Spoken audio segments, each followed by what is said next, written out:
বিসমিল্লাহির রহমানির রহিম। সুপ্রিয় দর্শক, আমরা আজকের রেসিপি লাউ রান্না। চিকেনের কিছু অংশ দিয়ে লাউ রান্না শেয়ার করবো। আজকে চলে যাচ্ছে মূল রেসিপিতে। চুলাটা অন করে আমি পরিমাণ করে সয়াবিন তেল নিলাম আর কিছু আস্ত মশলা ফোড়ন দিয়ে এতে দিয়ে দিচ্ছি কাঁচামরিচ আর পেঁয়াজ কুচি, একটুখানি ভেজে নেব। আর এদিকে আমি নিয়েছি চিকেনের এই অংশগুলা, গলা, হাড্ডি এবং কিছু মাংস সহ সামান্য কিছু অংশ নিয়েছি। আর এদিকে পেঁয়াজটা সফট হয়ে এসছে, এবারে দিয়ে দিচ্ছি বাকি মশলা। পরিমাণ করে দিয়ে দিচ্ছি মরিচের গুঁড়া, ধনিয়া জিরের গুঁড়া আর গরম মশলার গুঁড়া হাফ চা চামচ দিচ্ছি, লবণ টেস্ট করে 1 চা চামচ আর সামান্য একটু দিচ্ছি, আর হলুদের গুঁড়া দিচ্ছি 1 চা চামচের একটু কম।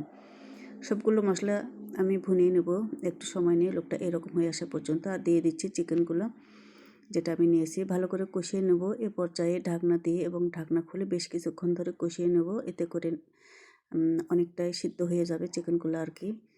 আর এ পর্যায়ে আমি সিদ্ধ করার জন্য পানি দিয়ে দিচ্ছি 1 কাপ, আর ঢাকনা দিয়ে রান্না করে নেব। 70% মতো কুক করে নেব আমি। এরকম লোক আসা পর্যন্ত আমি কুক করে নিয়েছি। আর দিয়ে দিচ্ছি লাউ।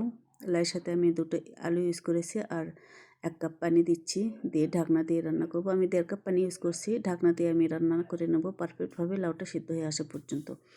বেশ কিছুক্ষণ রান্না করার পর আমার লাউটা সিদ্ধ হয়ে এসছে। এভাবে একটু চেপে চেপে দিচ্ছি, লাউটা অলমোস্ট হয়ে এসেছে।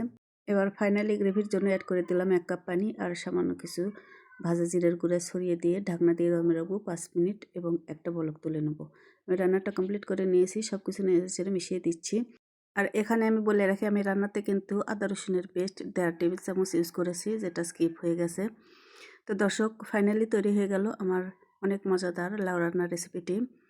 আশা করছি রেসিপিটি ভালো লাগবে, একবার ট্রাই করবেন রেসিপি ফলো করে। সবাই অনেক অনেক ভালো থাকুন। আসসালামু আলাইকুম।